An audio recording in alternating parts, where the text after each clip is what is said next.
Subscribe करें और bell दबाएं ताकि कोई खबर रह न जाए।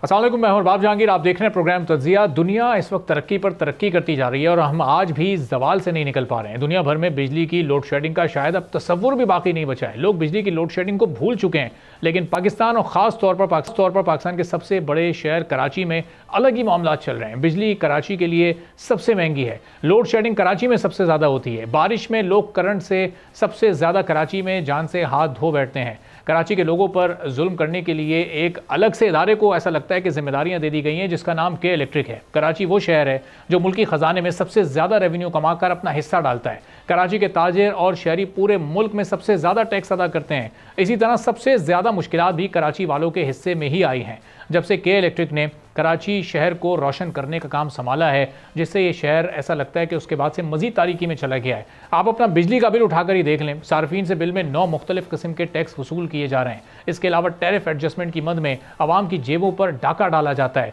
इस वक्त सबसे महंगी बिजली कराची के शहरी खरीदने पर मजबूर हैं। एक खबर है जिसके मुताबिक नेपरा ने भी तस्दीक कर दी है कि के इलेक्ट्रिक की फ़ी यूनिट बिजली की कीमत मुल्क में इस वक्त सबसे ज़्यादा है। के इलेक्ट्रिक अपने पावर प्लांट से औसतन फ़ी यूनिट 33 से 35 रुपये बिजली पैदा करता है। के इलेक्ट्रिक CPPA से 10 से 11 रुपये फ़ी यूनिट बिजली खरीदता है और शहरियों को महंगी बेचता है। के इलेक्ट्रिक महंगे इंपोर्टेड फ्यूल से बिजली पैदा कर रहा है। पावर डिवीज़न के हुक्काम ने कौमी असम्बली की कायमा कमेटी बराए तवानाई के सामने इंकशाफ किया है कि सबसे महंगी बिजली के इलेक्ट्रिक बना रही है। अगर हुकूमत के इलेक्ट्रिक को सब्सिडी ना दे तो के इलेक्ट्रिक की बनाई गई बिजली की फ़ी यूनिट कीमत 80 रुपये तक पहुँच जाएगी।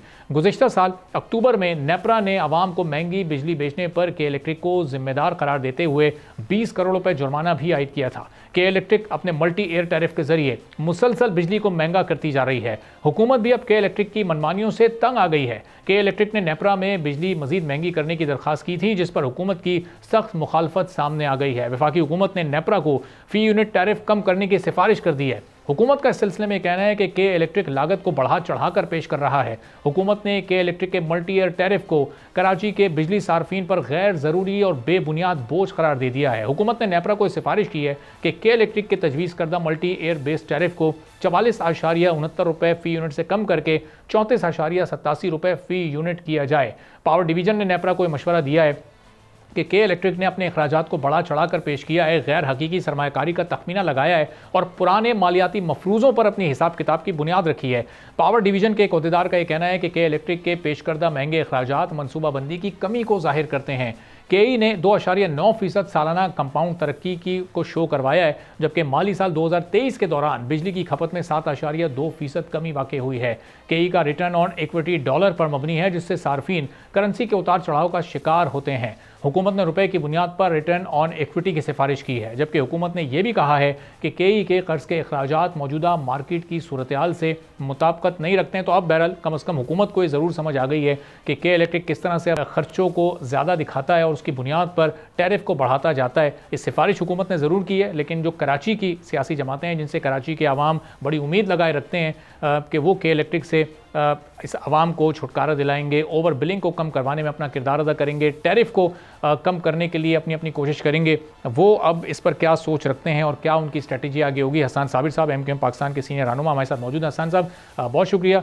गुफ्तगू चूँकि शाम वाले प्रोग्राम में थोड़ी अधूरी रह गई थी, तो हमने कहा यहाँ उसको ज़रा मुकम्मल कर लें। अब ये बताइएगा कि इस पर MQM पाकिस्तान इस वक्त क्या कर रही है। मुख्तलिफ दीगर सियासी जमातों की जानिब से आप पर इल्ज़ामात भी लगाए जाते हैं कि जबकि इलेक्ट्रिक की प्राइवेटाइजेशन हुई उस वक्त भी MQM कैबिनेट में थी। हर हुकूमत का आप लोग पार्ट होते हैं और उन्हीं हुकूमतों में के इलेक्ट्रिक बिजली की कीमत बढ़ाने के लिए दरख्वास्त देती है नेपरा में, उसको अप्रूव भी कर लिया जाता है और बिजली बढ़ भी जाती है और आप कैबिनेट्स में साथ मौजूद होते हैं। बहुत शुक्रिया अरबाब भाई। अगर मैं आखिरी वाले हिस्से का पहले जवाब दे दूं तो के इलेक्ट्रिक पे तो बात चूंकि तफसीलन हो रही है। देखिए, MQM इस शहर की नुमाइंदा जमात है। MQM ही आवाज बनती है। अपोजिशन में रहकर वो आवाज इतनी असर नहीं रखती जितनी हुकूमत में रखती है। तो MQM हमेशा हुकूमत में जरूर होती है, लेकिन इस शहर के हुकूक की वजह से भी होती है। इस शहर के हुकूक हुकूमत में रह कर लिए जा सकते हैं, अपोजिशन में रह के और जुमे की नमाज के बाद जाके एहतजाज करने से नहीं हासिल किए जा सकते।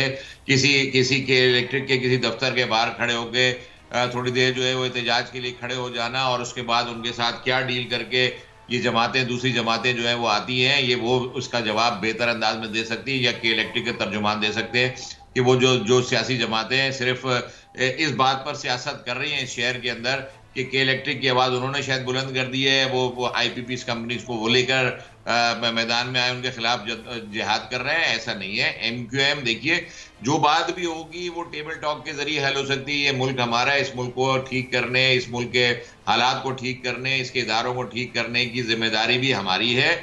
हम इलेक्टेड लोग हैं। पाकिस्तान के ऐवानों में जब जाते हैं तो उन ऐवानों में बात करते हैं, खामोश नहीं बैठे रहते हैं। हम वहां जाकर लोगों से, नेपरा से भी बात करते हैं, हम पावर डिवीजन के सेक्टर्स में दीगर लोगों से बात करें, मिनिस्टर से बात करते हैं। हमारी ही तो बात सुनी जाती है। हम ऐवान में बैठकर क्या कर रहे हैं वहां पर? हम बता रहे हैं लोगों को कि भाई IPPs कंपनी जो महंगी बिजली बना रहे हैं और या नहीं प्रोड्यूस कर रहे हैं, उसके बावजूद जो है वो कैपेसिटी चार्जेस ले रहे हैं। ये MQM ने सबसे पहले, मुस्तफा कमाल भाई ने जो है वो इसकी प्रेस कॉन्फ्रेंस करके इस पॉइंट को उजागर किया था।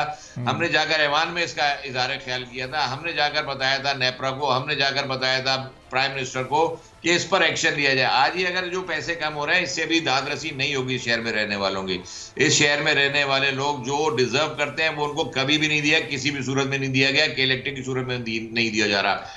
ये अपने लैंडलाइन लॉसेस को रिकवर करने के लिए लोड शेडिंग करते हैं, ये के इलेक्ट्रिक का दावा है। और ये कहना है कि तो क्या लॉसेस रिकवर हो रहे हैं? मुनाफा तो जो इनकी, अगर आप इनकी बैलेंस शीट में देखेंगे तो अरबों रुपए का मुनाफा है, पाकिस्तान से बाहर चला जाता है। वो खर्च किसका हो रहा है? वो पाकिस्तान में खर्च नहीं हो रहा। वो एक इंडस्ट्री पूरी की पूरी, एक इतनी बड़ी इलेक्ट्रिक इंडस्ट्री जो है वो उठाकर के इलेक्ट्रिक के एडमिनिस्ट्रेशन को दे दी गई। और 20 साल गुजरने के बाद जब 2022 में दोबारा इनके साथ एग्रीमेंट कर लिया गया, अब 2023 के अंदर वो केयर टेकर गवर्नमेंट, हम ही तो आवाज लगा रहे थे भाई केयर टेकर गवर्नमेंट जो है वो एक्सटेंड कैसे कर रही है, जबकि ये वायलेटर है, ये इन्होंने अपनी एग्रीमेंट्स की वायलेशन की हुई है। ये कराची को अनइंटरप्टेड बिजली नहीं दे रहे, ये कराची के लोगों के साथ ओवर एक्सेस बिलिंग के जो है वो काम कर रहे हैं। कराची के लोग मुतमईन नहीं है, ना इंडस्ट्री मुतमईन है, ना लोकल कंज्यूमर मुतमईन है, ना ही कोई और दूसरे जितने भी सरकारी और गैर सरकारी इदारे हैं वो मुतमईन है कि इलेक्ट्रिक की कारकर्दगी से इस शहर में कोई मुतमईन नहीं। देखिए कि इलेक्ट्रिक का दायरा कार देखिए कि कराची से लेके हब और कराची से ठट्टे तक जो है इनकी जिम्मेदारी है कि बिजली प्रोड्यूस करें और बिजली की ट्रांसमिशन करें। प्रोडक्शन तो इन्होंने की नहीं। अगर आप मुझे इस काम पे लगा देंगे, मैं सोलर टेक्नोलॉजी पर चला जाऊं और सोलर से बिजली पैदा करके के इलेक्ट्रिक को दूं, तो भी मुझे जो है ना वो पैसे मेरे रिकवर नहीं हो रहे, मेरे बिल के ऊपर कोई असर नहीं पड़ रहा। पूरे पाकिस्तान के अंदर अगर सोलर टेक्नोलॉजी पे लोग जा रहे हैं तो उसका बेनिफिट भी उस आम आदमी को मिल रहा है। लेकिन कराची में तो लोड शेडिंग भी है, कराची के अंदर ओवर एक्सेस बिलिंग भी है, कराची के अंदर के इलेक्ट्रिक है, वो के इलेक्ट्रिक जो किसी की नहीं सुनती। क्या ऐसा इख्तियार उसके पास है? बारहा आपने अपने चैनल इसको हाईलाइट किया, इस पे क्वेश्चन रखा है कि के इलेक्ट्रिक के पास आखिर ऐसा क्या इख्तियार और उसके पीछे कौन सा बैकअप है कि उसके खिलाफ बात भी अगर कर ली जाए तो कोई मानने और सुनने को तैयार नहीं। क्या वो इतना बड़ा स्ट्रॉन्ग होल्ड रखती है इस पूरे पाकिस्तान के सिस्टम के ऊपर कि यहाँ 4 करोड़ आवाम को दबा दिया गया, यहाँ की इंडस्ट्रीज को बिठा दिया गया? तो हसन साहब ये कौन सा इख्तियार है? इसका जवाब तो शायद आप लोगों के पास जरूर मौजूद होना चाहिए, क्योंकि ज़ाहिर है आप लोगों के डेलीगेशंस मिलते भी हैं, प्राइम मिनिस्टर से भी मुलाकात होती है, रेलेवेंट मिनिस्टर से भी आप लोग मिलते हैं और उन तक भी ये रिजर्वेशन जब आप पहुँचाते होंगे तो उनकी तरफ से कोई खातिर ख्वाह जवाब इस तरह का नहीं मौसूल होता। अब ये एक्शन तो उन्होंने बहरहाल अच्छा लिया है, सिफारिश तो अच्छी की है, लेकिन इस बात का कोई प्रैक्टिकली भी उनके पास जवाब है कि क्यों नहीं एक्शन ले सके इससे पहले वो लोग? देखिए, हमने तो मुस्तफा कमाल भाई की क़यादत में जब हमने प्राइम मिनिस्टर साहब से और बाकी दीगर लोगों से मुलाकात की, इसमें मिनिस्टर साहब और चेयरमैन नाफरा भी मौजूद थे। हमारी गुजारिश सिर्फ इतनी सी है कि इस शहर को उसका हक देने के लिए आप एक कदम आगे बढ़ाएं। ये इस शहर में रहने वाले लोग 10 कदम आपकी तरफ आगे बढ़ेंगे। दुनिया भर के अंदर देखिए, आपके इल्म में जरूर है कि दुनिया भर के अंदर एक कंपनी जो है वो पूरे इतने बड़े शहर को, जो कई मुल्कों से बड़ा शहर है, पावर सप्लाई नहीं कर सकती। अनइंटरप्टेड पावर सप्लाई नहीं हो सकती। वो अपना बिजनेस कर रहे हैं, वो प्राइवेट सेक्टर के लोग हैं।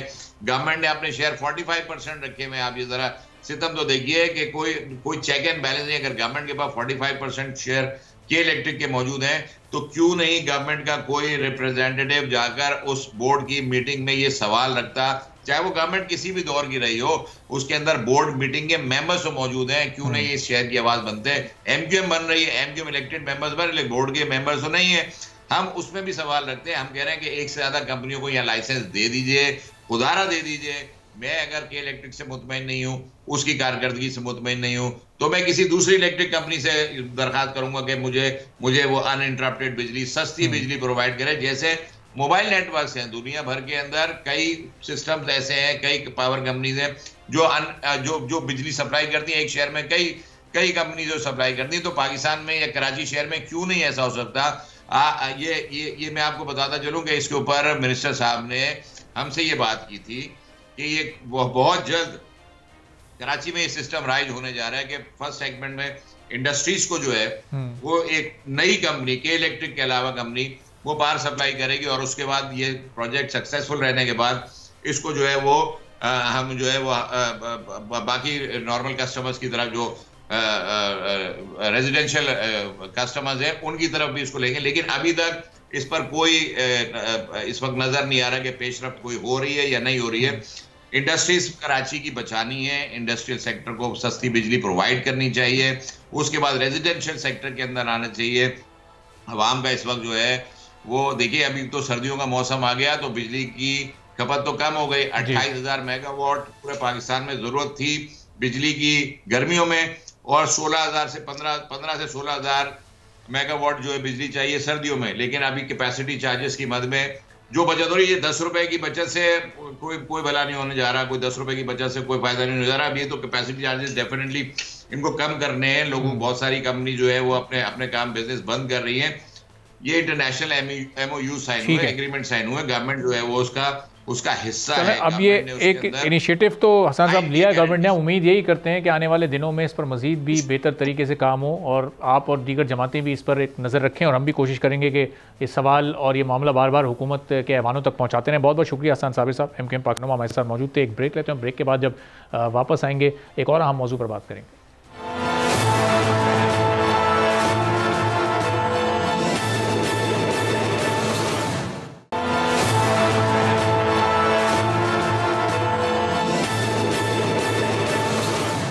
एक बार फिर आपको प्रोग्राम में खुशामदीद कहेंगे। और अब हम देख रहे हैं कि हमारे मुल्क के जो मैक्रो लेवल के इंडिकेटर्स हैं इकोनॉमी के, वो आहिस्ता आहिस्ता हुकूमत की गिरफ्त में आ रहे हैं। जो इंटरेस्ट रेट है वो भी ग्रेजुअली कम हो रहा है, और उसके साथ साथ इन्फ्लेशन को भी हुकूमत ने कंट्रोल में रखने में किसी हद तक कामयाब कोशिश की है। लेकिन अभी भी जो एक महंगी बिजली का मसला है वो हमारी इंडस्ट्री के लिए और इंडस्ट्रियल ग्रोथ के लिए एक बड़ा इशू बना हुआ है। हमारी इंडस्ट्री की बिजनेस कम्युनिटी की डिमांड है कि 9 सेंट पर उनको बिजली मिले, और उसके कई मौक़ों पर उनसे वादे या कमिटमेंट्स भी की गए हैं, लेकिन अभी तक उसको अमली शक्ल देने के लिए कोई बड़े और ख़ास इक़दामात हमें देखने को नहीं मिल रहे हैं। कुछ IPP से ज़रूर बातचीत चल रही है। अभी रिसेंटली हुकूमत ने के इलेक्ट्रिक को भी एक सिफारिश की है नेपरा के ज़रिए कि जो उनका मल्टी ईयर टैरिफ है उसमें कमी की जाए, और उसमें 10 रुपये की ये वाज़े कमी की अब ये सिफारिश की गई है। तो ओवरऑल इस पूरी सिचुएशन से हमारी जो इंडस्ट्रियल ग्रोथ है वो किस हद तक बढ़ सकती है, और कैसे आगे की जानिब मामला बेहतरी की जानिब जाएंगे, इस पर हम गुफ्तगू करेंगे। हनीफ गौर साहब, चेयरमैन है गौर ग्रुप ऑफ कंपनीज़ के, हमारे साथ मौजूद हैं। हनीफ साहब, प्रोग्राम के लिए आपने वक्त निकाला।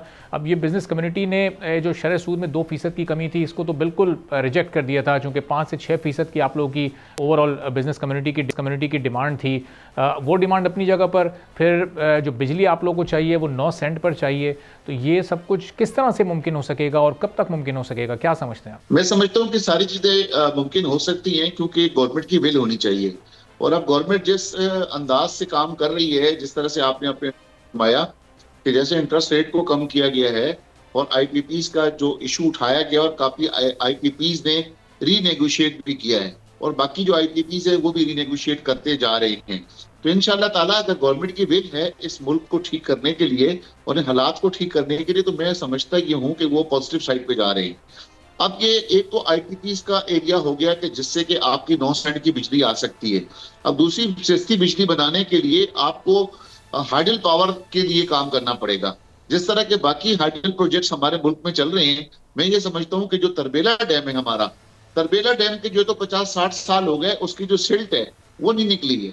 अगर उसमें से सिल्ट निकाली जाए और उसमें क्योंकि उसकी कैपेसिटी बढ़ जाएगी रिजर्व करने के लिए पानी को, तो यकीनन उसकी भी ग्रोथ बढ़ेगी और वो जो इलेक्ट्रिसिटी बनाने की कैपेसिटी है वो बढ़ेगी। तो गवर्नमेंट को इस तरफ भी सोचना चाहिए ताकि जो जो डैम हमारे बने हुए हैं उनको वक्त के साथ साथ सफाई करनी चाहिए ताकि उसमें पानी ज्यादा रिजर्व हो सके। और जो आपके डैम बना सकते हैं मजीद, जैसे छोटे बड़े डैम बन रहे हैं हमारे यहाँ पर, तो मैं समझता हूँ कि ये डैम से सबसे सस्ती बिजली बनती है। और जो आईपीपीज को कंट्रोल किया जा रहा है, आईपीपीज के तो जो मुआहदे जैसे जैसे खत्म होते जा रहे हैं, मैं समझता हूँ कि उसे बाकी भी जल्द से जल्द खत्म किए जाए ताकि आपको सस्ती बिजली मिल सके। अब गवर्नमेंट ने और आर्मी चीफ ने ये वादा किया है कि इंशाल्लाह ताला आपको आइंदा आने वाले साल तक हम इंशाल्लाह 9 सेंट पे लेकर आएंगे बिजली के टैरिफ को, और आपका जो शरह सूद है उसको भी हम इंशाल्लाह सिंगल डिजिट में लेके आएंगे। तो ये सारे इशारे पॉजिटिव हैं। तो इन पॉजिटिव इशारे को देख के बिजनेसमैन काफी मुतमईन अब नजर आते हैं। और हनीफ साहब, ये हुकूमत ये भी चाहती है, उसकी कोशिश है कि बिजली की कंजम्पशन बढ़े, बिजनेस कम्युनिटी, हमारी इंडस्ट्री बिजनेस की कंजम्पशन को बढ़ाए ताकि फिर वो जो कैपेसिटी चार्जेस हैं वो भी उनमें एक वाज़े कमी आ सके। लेकिन ये कंजम्पशन किस तरह बढ़ेगी जब तक टैरिफ में कमी नहीं होगी? और इस टैरिफ में ज़्यादती की वजह से अभी हम देख रहे हैं कि सोलर सिस्टम पर जो रिन्यूएबल बिजली, सोलर एक ऑल्टरनेट सोल्यूशन आ गया और उस पर बहुत ज़्यादा डिपेंडेंसी लोगों की बढ़ गई है। काफ़ी हद तक इंडस्ट्री भी उस पर कन्वर्ट हो रही है और इंडिविजुअल उसके यूज़र्स भी बहुत बढ़ते जा रहे हैं। तो ऐसी सूरत हाल में फिर ये कंजम्पशन किस तरह बढ़ सकेगी? देखिए, कंजम्पशन तो आपके एक्सपोर्ट से बढ़ेगी। आपकी जब आप एक्सपोर्ट ओरिएंटेड आप जो इंडस्ट्रीज हैं उनको सपोर्ट करना शुरू करेंगे, और उसके अंदर आपकी जो मेन रॉ मटेरियल है आपकी जो है बिजली आपको सस्ती चाहिए, क्योंकि आपको नेबरिंग कंट्री में देखनी होती है कि आपके नेबरिंग कंट्री में बिजली का क्या रेट है। आपको मुकाबला करना है इंडिया के साथ, आपने मुकाबला करना है बांग्लादेश के साथ, आपने मुकाबला करना है चाइना के साथ, और आपकी जो दीगर जो एक्सपोर्ट कंट्रीज हैं, अगर उनको सामने रखते हुए अगर आप वो मैच कर देते हैं यहाँ पर इस खत्ते के अंदर बिजली के रेट को, गैस के रेट को, तो मैं समझता हूँ कि हमारे पाकिस्तानी लोगों में बड़ी कैपेबिलिटी है कि वो एक्सपोर्ट को बढ़ा सकें। जब वो एक्सपोर्ट को बढ़ाएंगे तो आपकी एनर्जी ज्यादा इस्तेमाल होगी, और ये इलेक्ट्रिसिटी अगर 9 सेंट पे आ जाती है तो मैं समझता हूँ कि इंशाल्लाह हमारी इंडस्ट्री बूम करेगी। अच्छा, लेकिन ये 9 सेंट पर आना प्रैक्टिकली आपको कितना पॉसिबल लग रहा है? चूँकि एक तवील अरसे से हम ये डिमांड सुन रहे थे और अब जाके बहुत आहिस्तगी के साथ आईपीपीज़ के साथ अब माहिदों को रीनिगोशिएट करना, या जो आईपीपीज़ रिटायर होने वाले थे उनको अर्ली रिटायरमेंट की तरफ कन्विंस किया जा रहा है। लेकिन अभी भी हमारे जो ट्रांसमिशन और डिस्ट्रीब्यूशन के लॉसेस हैं, जो एक वीकनेस हमारी उस साइड पर है, जो रिफॉर्म्स का ना होना है, वो अपनी जगह मौजूद है। पैरेलल अगर वो काम नहीं होगा तो ये कितना मुश्किल हो जाएगा 9 सेंट पर बिजली वाली कमिटमेंट को पूरा करना? देखिए, आपकी बात बिल्कुल बजाय कि ट्रांसमिशन लाइन तो आपको बिछानी पड़ेगी, आपको मजीद इंक्रीज करनी पड़ेगी, क्योंकि आज आपके पास अगर 45,000 की बिजली है तो आपके पास ट्रांसमिशन लाइन ही 22,000 की है, आपकी आधी कैपेसिटी की ट्रांसमिशन लाइन है। तो जब तक आपकी ट्रांसमिशन लाइन को आप इंक्रीज नहीं करते और आप कैपेसिटी चार्जेस की मद में आईपीपीज को पैसे देते जाएंगे, तो ये तो हम दिल ब दिन धंसते रहेंगे अपने मुल्क के अंदर। तो यहाँ पर आईपीपीज को कंट्रोल करना पड़ेगा और हमें ट्रांसमिशन लाइन पर काम करना पड़ेगा। ट्रांसमिशन लाइन हमें जल्द से जल्द हंगामी बुनियादों पर बढ़ानी पड़ेगी ताकि हम वहां तक बिजली को पहुंचा सकें। और आपको पता है कि ये मेंटेनेंस भी अगर हम करने जाते हैं या रिफॉर्म्स का भी हम सोचते हैं तो उसके लिए भी हमें एशियन डेवलपमेंट बैंक से करोड़ों रुपए के कर्ज के लिए अप्लाई करना पड़ता है। वो कर्ज मिलता है और उसके बाद हम अपने डिस्ट्रीब्यूशन या ट्रांसमिशन कंपनीज़ को फिर वो फराम करके वहाँ ये मेंटेनेंस वगैरह का काम करते हैं। तो ये जब तक एक इंटेंशन या एक विल के साथ कोई एक यूनिफॉर्म पॉलिसी नहीं बनेगी और लॉन्ग टर्म पॉलिसी नहीं बनेगी तो इस मसले का हल कैसे निकल सकेगा? इस साल तो ये बिजली की जो लॉसेस थे या जो खसारा था, ये रिकवरीज बढ़नी चाहिए थी, लॉसेस कम होने चाहिए थे, लेकिन बिल्कुल उल्टा हुआ है कि हुकूमत इतनी संजीदा इस मसले को हल करने में और उसके बावजूद लॉसेस बढ़ रहे हैं और रिकवरी हमारी कम हो रही है पिछले साल की निस्बत। मैं ये समझता हूँ कि हमें एज सुन एज पॉसिबल जल्द से जल्द अपने पैरों पर खड़ा होना पड़ेगा, और हमें जो ये कशकोल लेकर फिरना पड़ता है सारे एशियन बैंक की तरफ या IMF के पास, हमें कोशिश करनी चाहिए कि हम अपने जो मुल्क के रिसोर्सेज हैं, अपने मुल्क के रिसोर्सेज को इस्तेमाल करें। अल्लाह का शुक्र है कि इस वक्त भी हमारे माइनर मिनरल के अंदर बहुत ज्यादा रिसोर्सेज हैं और दीगर बहुत सारी ऐसी चीजें हैं कि जिस पर हम अपने पैरों पर खड़े हो सकते हैं। हमें दूसरों को नहीं देखना चाहिए कि उनसे हमें कर्जा मिलेगा तो हम ये पाकिस्तान को चलाएंगे। हमें कोशिश ये करनी चाहिए, हमारी हुकूमत के लोगों को कोशिश ये करनी चाहिए कि हम जल्द से जल्द कर्जे अदा करें। जो हम सूद की मद में इतने दुनिया को पैसे देते हैं, इस वजह से हम अपने मुल्क में कुछ नहीं कर सकते, तो वही जो सूद के पैसे हमारे बचेंगे तो वो हमारी तरक्याती कामों में लगेंगे। तो मैं ये समझता हूँ कि अपनी रिसोर्सेज को इस्तेमाल करना चाहिए और कर्जों से जान छुड़ानी चाहिए। और इन हमारे अपने मुल्क में जो लोकल इन्वेस्टर हैं या बिज़नेस कम्युनिटी है, वो भी ज़ाहिर है जब तक कि इंटरेस्ट रेट सिंगल डिजिट में नहीं आएगा तो उनका हौसला उस तरह से नहीं खुलेगा जिस तरीके से वो काम करना चाहते हैं और इकोनॉमी में अपना किरदार अदा करना चाहते हैं। ये ड्यू रिलीफ क्यों हुकूमत फौरी तौर पर नहीं प्रोवाइड कर रही बिज़नेस कम्युनिटी को? ये बहुत ही आहिस्तगी के साथ 5 रिव्यूज़ में सिर्फ 9% की कमी हो के कलेक्टिवली आप देखें तो एक बड़ी कमी है, लेकिन इसके लिए एक तवील अरसा लगा। उससे पहले 22% पर ये स्टक हुआ था कई महीनों से इंटरेस्ट रेट। तो ये इतनी आहिस्तगी के साथ कमी क्यों आ रही है जब इन्फ्लेशन रेट नीचे कुछ 4-5% पर चला गया? आप ये देखिए, जब आप IMF से जब आप कोई कर्जा लेते हैं तो IMF की बहुत सारी कंडीशंस आपने माननी होती हैं। तो ये बहुत सारी ऐसी कंडीशंस हैं कि आपको हर मर्तबा IMF की तरफ देखना पड़ता है, और कोई भी आप रिलीफ देना चाहते हैं तो आपको IMF से पहले अप्रूव कराना होता है। अगर वो IMF अप्रूव करता है तो आप जो तो आप जनरल पब्लिक को दे सकते हैं या इंडस्ट्री को आप दे सकते हैं। लेकिन बहुत सारी ऐसी मजबूरियां हैं कि आपने IMF से जो एग्रीमेंट किया हुआ होता है वो IMF में जो है आपको इनकार कर देता है वो रिलीफ देने से, तो वहां पर आप फंस जाते हैं। मैंने इसी वजह से अपने पहले बात में यही बात वाजे की कि अगर आप जान छुड़ाएंगे IMF से या दीगर इंटरनेशनल इदारों से, कि अगर आप अपने पैरों पर खड़े होंगे तो आप समझे कि तब आप तरक्की कर सकेंगे और आपकी ग्रोथ जो है तो फास्ट होगी। इन चीजों से आपको जल्द से जल्द जान छुड़ानी होगी। और हनीफ साहब, इस दौरान जो एक मुश्किल वक्त गुजरा हमारी इकोनॉमी पर, हमारी बिजनेस कम्युनिटी पर, हमारी इंडस्ट्री पर, उसमें बहुत सारे लोग फिर उनका मोराल इस हद तक डाउन हुआ कि काफ़ी कंपनीज़ ने भी दुबई शिफ्ट होने का सोचा, कुछ और बैरून मुमालिक लोग चले गए। तो ये अब जब इकनॉमिक इंडिकेटर्स बेहतर हो रहे हैं तो ये बाहर की तरफ लोगों के शिफ्ट होने का रुझान बिज़नेस कम्युनिटी की मैं बात करूँ स्पेसिफिकली, कुछ कम हो रहा है या उसी तरह से अभी भी ये शिफ्टिंग लोगों की या माइंडसेट लोगों का अभी भी बना हुआ है कि पाकिस्तान से बाहर जाकर काम करना है? अभी तक तो आपकी बात बिल्कुल वजह है कि काफी इक़्तिदार में बैठे हुए लोग ये इंश्योर करा रहे हैं, गारंटीज दे रहे हैं कि आप लोग यहाँ पे काम करें और आपकी सिक्योरिटी की भी हम जिम्मेदारी लेंगे और बाकी भी चीजों की हम जिम्मेदारी लेते हैं। लेकिन बदकिस्मती से लोगों को अभी तक ट्रस्ट डेवलप नहीं हो रहा। तो मैं ये समझता हूँ कि पहले भी मैंने प्रपोज किया है गवर्नमेंट को कि वो एज सून एज पॉसिबल जो है तो पॉलिटिकल स्टेबिलिटी लेकर आए। हमारे मुल्क में इस वक्त जो है सिर्फ और सिर्फ पॉलिटिकल स्टेबिलिटी नहीं है। अगर मुल्क में पॉलिटिकल स्टेबिलिटी अगर आ जाती है तो मैं समझता हूँ कि ये बहुत जल्द ये मसाइल हल हो जाएंगे और जो लोग बाहर गए दुबई में या दीगर ममालिक में वो भी एज सून एज पॉसिबल अपने मुल्क में वापस आ जाएंगे। और ख़ास तौर पर जो सबसे ज़्यादा हनीफ साहब एतमाद या कॉन्फिडेंस को एक ठेस पहुंची या शेकी हुआ है वो कंस्ट्रक्शन साइट पर। हम कंस्ट्रक्शन इंडस्ट्री को देख रहे हैं कि बहुत बड़ी तादाद में उन लोगों ने अपना बिज़नेस दुबई में शिफ्ट किया या वहाँ पर इन्वेस्टमेंट करना चाह रहे हैं।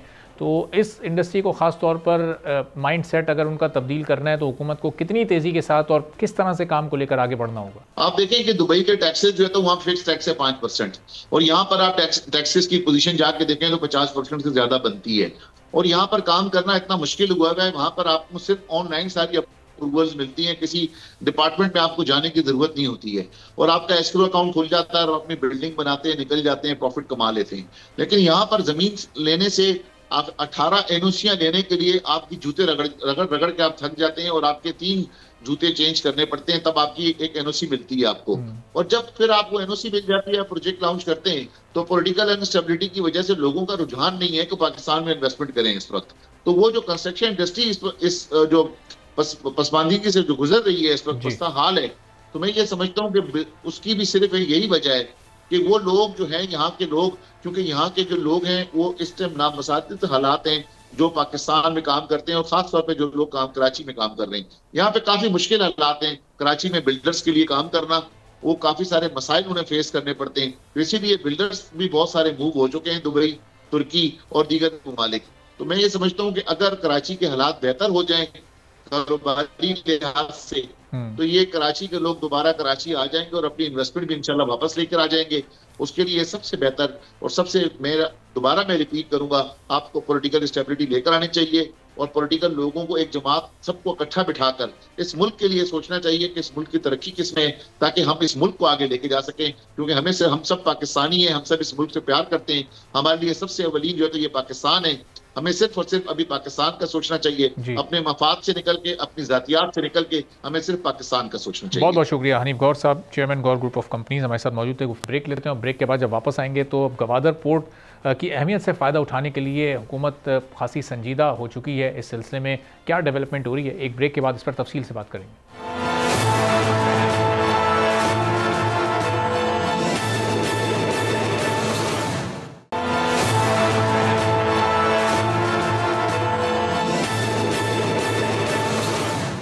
एक बार फिर आपको प्रोग्राम में खुशामदीद कहेंगे। पाकिस्तान की तीसरी बड़ी और अहम तरीन बंदरगाह गवादर पोर्ट इस वक्त पूरी दुनिया के लिए अपनी स्ट्रेटेजिक पोजीशन की वजह से तवज्जो का मरकज बनी हुई है। गवादर पोर्ट कराची से तकरीबन 533 किलोमीटर और ईरान के बॉर्डर से 120 किलोमीटर के फासले पर मौजूद है। गल्फ से जापान और मगरबी ममालिक को तरसील की जाने वाली पेट्रोलियम मसनूआत का यह अहम तरीन बहरी रास्ता है। इस बंदरगाह के करीबी इलाकों में दुनिया के 2/3 ऑयल एंड गैस के ज़खायर मौजूद हैं। गवादर पोर्ट तामीर करने का मंसूबा 1954 में उस वक्त तैयार किया गया था जब इलाका सल्तनत ऑफ ओमान का हिस्सा था।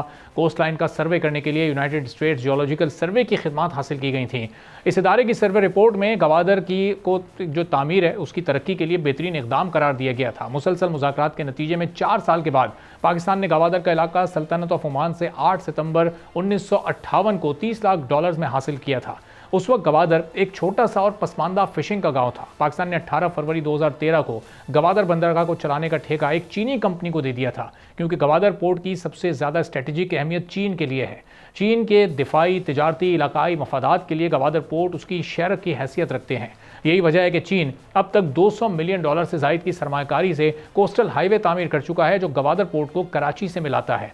इस मंसूबे में चीन की दिलचस्पी की बड़ी वजह यह है कि चीन के पास गर्म पानियों की कोई भी बंदरगाह मौजूद नहीं है जो साल भर तिजारती जहाज़ों की आमदोरफ्त को जारी रख सके। चीन की शंघाई पोर्ट इंडस्ट्रियल एरिया से 4300 किलोमीटर दूर है, जबकि गवादर पोर्ट का फासला चीन के इंडस्ट्रियल एरिया से सिर्फ 2500 किलोमीटर के फासले पर है। माशी माहिरीन के मुताबिक गवादर पोर्ट के जरिए चीन हज़ारों किलोमीटर दूर से तेल और गैस को दरामद करने के फासले को काफ़ी हद तक कम कर सकता है। चीनी बहरी जहाज़ों को 10,000 किलोमीटर का रास्ता तय करना पड़ता है। गवादर पोर्ट की वजह से फासला सिर्फ 2500 किलोमीटर रह जाएगा।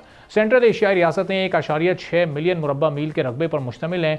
एक रिपोर्ट के मुताबिक बहरे कैस्पियन के समुद्री खित्ते में 200 बिलियन बैरल तेल और 3000 बिलियन क्यूबिक मीटर गैस के रिजर्व मौजूद हैं, जिसकी वजह से मशरिक़ वस्ता, जनूबी एशिया, चीन समेत 20 से ज़्यादा ममालिक के दरमियान गवादर पोर्ट के जरिए इम्पोर्ट एंड एक्सपोर्ट होगी, जो गवादर पोर्ट की अहमियत को मज़ीद बढ़ा देती है। अब इस रिपोर्ट के मुताबिक जनूबी एशिया, मगरबी एशिया और सेंट्रल एशिया की रियासतें, जिनके दरमियान ट्रांजिट ट्रेड, तेल और गैस की पाइपलाइंस की तामीर, कोस्टल ट्रेड जैसी तिजारती और सनती सहूलतों समेत इस खत्ते के तमाम ममालिक, जिनमें Afghanistan, Turkmenistan, Kazakhstan, Oman, UAE, Saudi Arab, Iran, Qatar, चीन, इन सबको गवादर पोर्ट की डेवलपमेंट से फ़ायदा होगा। गवादर बंदरगाह खलीज फ़ारस, बहरा अरब, बहरा हिंद, खलीज बंगाल और इसी बेल्ट में वाक़ तमाम बंदरगाहों से ज़्यादा गहरी है और इसमें बड़े बड़े कार्गो जहाज़ बासानी लंगर अंदाज हो सकेंगे, जिसमें 2.5 लाख टन वज़नी जहाज़ भी शामिल हैं। बंदरगाह की गहराई 14.5 मीटर्स है। मुकम्मल तौर पर फाल होने के बाद गवादर पोर्ट और गवादर फ्री जोन से सालाना तकरीबन $10 बिलियन की इक़्तिसादी सरगर्मियाँ पैदा होंगी और उसके अलावा हज़ारों नई मुलाजमतें भी पैदा की जा सकेंगी।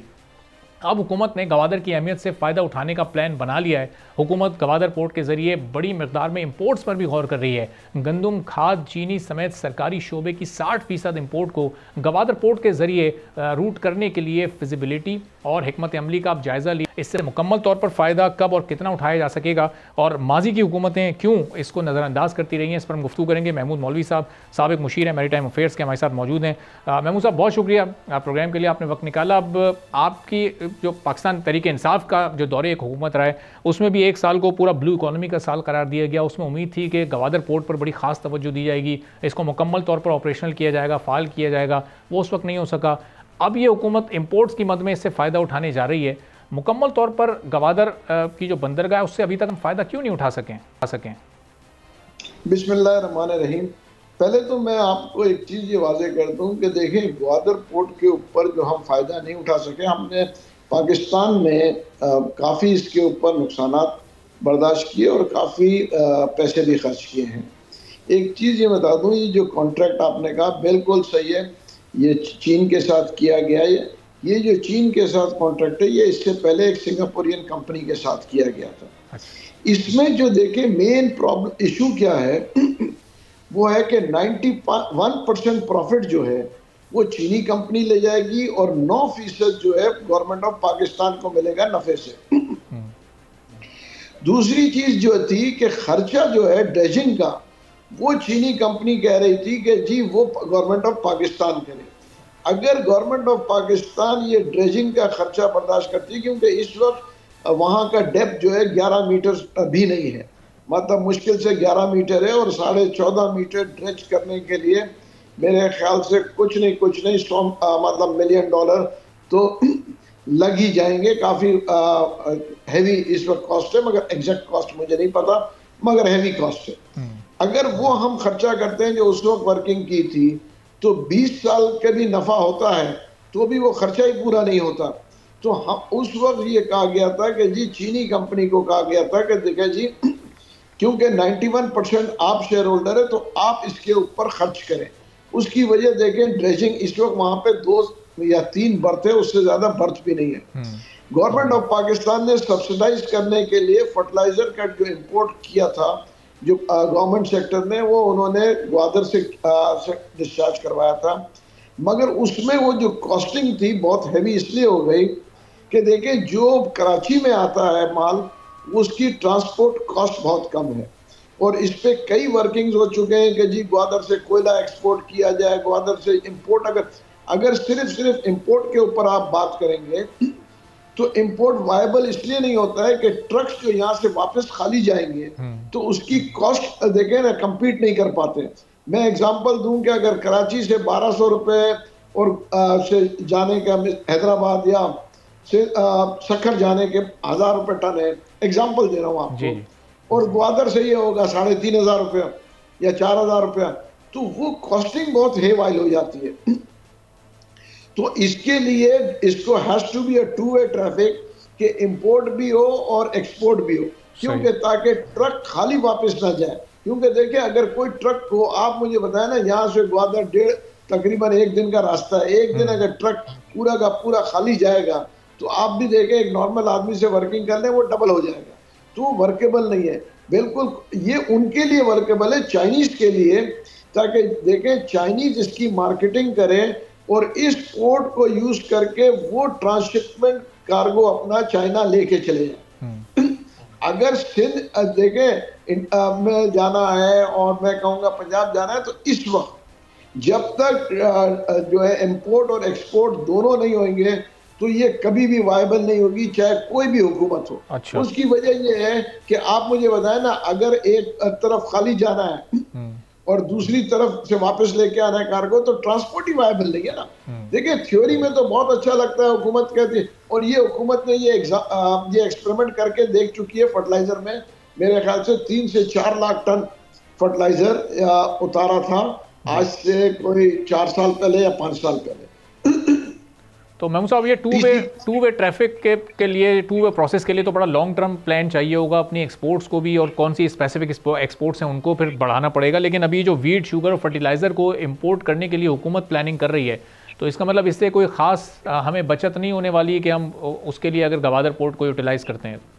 देखिए, ये मैं आपको बता दूं, ग्वादर पोर्ट यूटिलाइज नहीं होगा, ये एक थ्योरेटिकल स्टेटमेंट है। अच्छा। हो सकता है गवर्नमेंट में बैठे लोगों को बुरा लगे, मुझे कोई जस्टिफाई कर दे, कैसे लेके आएंगे वहां से वीट, क्यों लेके आएंगे? उसकी वजह यह है कि वो जो ट्रांसपोर्ट जाएगा, यहाँ से ट्रक खाली जाएंगे, तो आप मुझे बताएं तो उसकी कॉस्ट कौन बेयर करेगा? पहले तो गवर्नमेंट ऑफ पाकिस्तान ने सब्सिडाइज करके बेयर किया था, अब कोई प्राइवेट सेक्टर तो नहीं करेगा। और अगर गवर्नमेंट खुद करेगी तो नुकसान करके और एक सिर्फ दिखाने के लिए कि जी हम उस पोर्ट को चला रहे हैं, तो ये कहीं से वायबल नहीं है। ठीक है, तो अब ये इसका मतलब कि अगर इस पोर्ट को फंक्शनल करना है, ऑपरेशनल करना है, तो उसके लिए पहले आपको अपनी एक्सपोर्ट्स पर काम करना पड़ेगा। पहले आपको उस टू वे ट्रैफिक पर जाने के लिए अपनी मखसूस एक्सपोर्ट्स जो कि फिर आप बाहर भी भेज सकें और फिर बेहतर तरीके से आप इसको यूटिलाइज़ कर सकें, तो ये इसमें तो खासा वक्त लग जाएगा। इतने अरसे तक फिर हम इसको नॉन ऑपरेशनली छोड़ दें इस पोर्ट को क्या? देखिए, ये कई सालों से नॉन ऑपरेशनल है और सिर्फ एक आध जहाज आता है, जस्ट वो भी फॉर्मेलिटी के लिए, चाइनीज एक जहाज आ रहा होता था। आप मुझे बताएं ना, ये तो नॉन ऑपरेशनल है। और देखिए, इस वक्त उसका ड्राफ्ट भी जो है, अगर मैं गलती पे नहीं हूँ, 10.5 मीटर से ऊपर नहीं है। आपने 14.5 का, जिसने भी आपको ये फिगर्स दिए गलत फिगर्स दिए। 14.5 मीटर का ड्राफ्ट है ही नहीं। 10.5 मीटर या मैक्सिमम अगर होगा तो 11, अगर मैं गलती पे नहीं हूँ 10.5 मीटर का ड्राफ्ट है। और जब कराची में 14 मीटर का ड्राफ्ट पड़ा हुआ है, कराची में 50,000 टन का जहाज आके उतार लेगा। ग्वादर ईस्ट का एज ऑफ टुडे तो 10.5 मीटर के ऊपर 50,000 टन का जहाज भी नहीं आ सकता है। अच्छा, तो अब ये फिर मुख्तलिफ इदारों की ज़ाहिर रिपोर्ट से जो ये फिगर सामने आते हैं, और हुकूमत भी इस सिलसिले में अपने अपने तौर पर एक काम करने की कोशिश कर रही है, तो ये रिसर्च और ये सारी चीज़ें हुकूमत ने नहीं अपने तौर पर कर रखी कि वो इंपोर्ट्स को बढ़ाने की बात कर रहे हैं, एक्सपोर्ट्स की तरफ जाने का सोच रहे हैं, और ये वाली चीज़ें अभी तक उनके लिए मिसिंग है। देखिए ये जो देखिए थ्योरी में देखिए बदकिस्मती यही है ना, तो देखिए हमारे यहाँ पे लोग स्टेटमेंट्स देते हैं, इसलिए लोगों को बुरा लगता है जब मैं बात करता हूँ। देखिए आप फैक्ट्स एंड फिगर्स पे दें, जिस जो भी आदमी स्टेटमेंट दे उसको पता तो वो बात क्या कर रहे हैं। देखिए अब आपको किसी ने कहा 14.5 मीटर का वहाँ ड्राफ्ट है, मैं गारंटी करता हूं कि वहां पे 14.5 मीटर नहीं है, अंडर राइट करता हूं चाहे कोई भी आ जाए मुझे। उसकी वजह यह है कि इस वक्त 10.5 नहीं तो मैक्सिमम 11 होगा। अब उसकी ड्रेजिंग होनी है, अगर ड्रेजिंग हो गई है तो फिर वो अलग बात है, मगर ड्रेजिंग हुई है तो उस ड्रेजिंग की कॉस्ट किसने भरी है? चाहे गवर्नमेंट ऑफ पाकिस्तान ने भरी। गवर्नमेंट ऑफ पाकिस्तान के पास तो मेरे ख्याल से इतने फंड्स नहीं है। आज तक पोर्ट कासिम की ड्रेजिंग तो अभी तक शुरू नहीं हुई है जो कि होनी है, तो पहले पोर्ट कासिम की ड्रेजिंग करें। देखिए जो एक्टिवली चलता हुआ पोर्ट है, और फिर उसके बाद जाके वो ग्वादर का करेंगे। ग्वादर में टोटल 3 बर्थ है, बर्थे भी 3 है जी। आप ये देखें ना इस वक्त वहां पे थ्योरी, असल में देखें हम जो स्टेटमेंट देते हैं अवाम को खुश करने के लिए, उन्होंने कहा जी बलूचिस्तान के लिए कि जी लेट्स फेस द रियलिटी।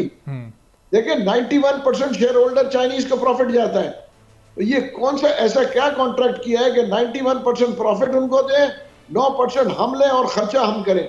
ये किस दुनिया का कॉन्ट्रैक्ट होता है? ये कॉन्ट्रैक्ट ही पहले गलत किए हुए हैं, किसने किए मुझे नहीं पता, तो मगर आप अगर कॉन्ट्रैक्ट मंगा के पढ़ लें। आप लोग की हुकूमत आई, पाकिस्तान तहरीक इंसाफ की जब आई थी, जब आप भी उसमें शामिल थे, तो उस वक्त आप लोगों ने नहीं फिर इन कॉन्ट्रैक्ट्स को रिव्यू या रिविजिट करने की कोशिश की? देखिए उस वक्त भी बिल्कुल मैं कहूँगा मैं खुद उसको हेड कर रहा था और उसको रिव्यू करने की बात भी हुई। वो चाइनीज के जो हेड थे उनसे भी बात हो रही थी कि देखें जी आप हमारे को बढ़ा दें, तो उन्होंने ये भी कहा था कि जी हम कंसिडर करेंगे आपका जो है शेयर होल्डिंग, क्योंकि उनके साथ बैठ के जस्टिफाई कर रहे थे हम। देखिए ना हवा में बात नहीं कर रहे थे कि भैया ये कॉस्ट है, ये अगर हम भरते हैं तो आप हमसे बताएं कि हमको कहाँ से हम रिकवर करेंगे। हमने उनसे ये भी तजवीज़ दी थी कि ये आप लोग खुद कराएं और भले प्रॉफिट में से कम करें तो भी कोई फर्क नहीं पड़ता, क्योंकि पाकिस्तान अफोर्ड नहीं कर सकता कि इस वक्त इन्वेस्टमेंट करे और उसके बाद वो 30 साल बाद वो इन्वेस्टमेंट उनको वापस मिले जो है किस्तों के सूरत है। तो मेरा कहना ये था उस वक्त भी कि जी गवर्नमेंट ऑफ चाइना या जो भी ये कंपनी चाइनीज कंपनी है ये इन्वेस्टमेंट करे, देखें ड्रेजिंग वहां पे करे, बर्थ ये बनाए, देखें ना, और फिर उसके बाद ये अपने चाइना के लिए उसको इस्तेमाल करें। जब तक चाइना के लिए इस्तेमाल नहीं करेंगे, पाकिस्तान के लिए as of today Karachi port and port Qasim is sufficient enough. ठीक है, बल्कि ये देखें 35% कैपेसिटी पे तो मेरा ख्याल से कराची पोर्ट चल रहा है 35 से 40% पे, और पोर्ट कासिम चल रहा है 55 पे 60% कैपेसिटी पे। तो हमारे पास तो इधर ही बहुत गुंजाइश है। ठीक है, बहुत बहुत शुक्रिया महमूद मौलवी साहब, साबिक मुशीर मैरीटाइम अफेयर्स। हमारी गुफ्तगू आपने उनकी सुनी। इसी के साथ आज के प्रोग्राम से इजाज़त दीजिए। अल्लाह।